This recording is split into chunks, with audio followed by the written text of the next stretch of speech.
We have seen significant growth in the past several years, and when we look at the deals that are happening, the companies that are being founded, the technologies that are expanding, we're confident that we are going to continue to grow, continue to succeed, and continue to solve unmet medical needs here in Massachusetts. Biotechnology sometimes is early stage.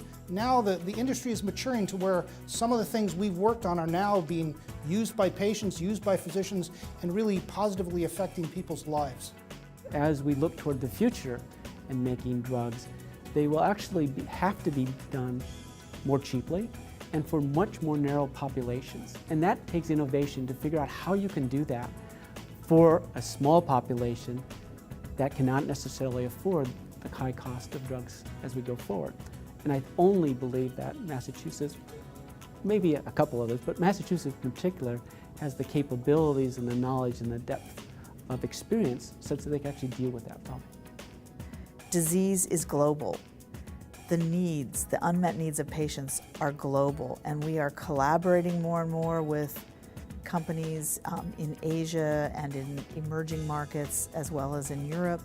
And those patients are so very important to us. So when you look at clinical trials, they tend to be global, and then they can get concluded more quickly, not only for Western patients, but for patients of Asian descent who sometimes experience a disease in a different way.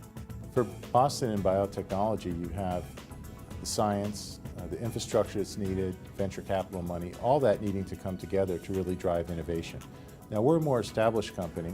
The oldest pharmaceutical chemical company is over 300 years old, but there's also a lot of startups. And so when you put the ideas together with the infrastructure of established companies and then throw in the mix of the academic centers, the healthcare systems, it is really the innovation engine that's going to drive healthcare into the next decades and deliver on unmet needs. So I'm a physician, and I get tremendous satisfaction and have gotten tremendous satisfaction out of treating individual patients. It's a very special thing when you take a patient from being very ill to being well. But it's an even more special thing when you develop a drug that treats hundreds of thousands or millions of patients, and you see the broad impact around the world on those patients. And that's the special thing about what we do in this industry. I think it's awesome that they're doing this for us, and it's really going to help all the CF patients in the world be better. Abbott is one of the most diverse global healthcare companies in the world. It has products ranging from nutrition to laboratory diagnostics, to medical devices, and proprietary pharmaceuticals. So it actually provides a whole companion of care, not just pharmaceutical products, but other healthcare solutions that can be combined with each other.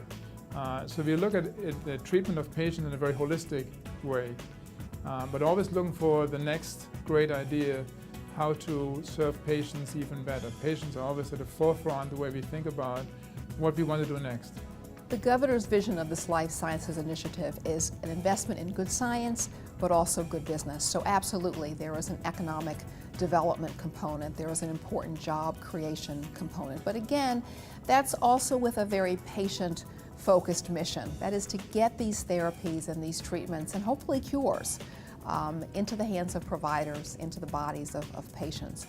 Gensym's a unique company with its 30-year history. We're global, but we are focused on making a difference in rare diseases. We pioneered an area where people thought there was little chance of developing meaningful therapies, and I think we've unlocked that both scientifically and from a business standpoint in terms of helping people understand how you can succeed as a business while still making a real difference in the lives of patients, and that rare disease area is our big part of our legacy.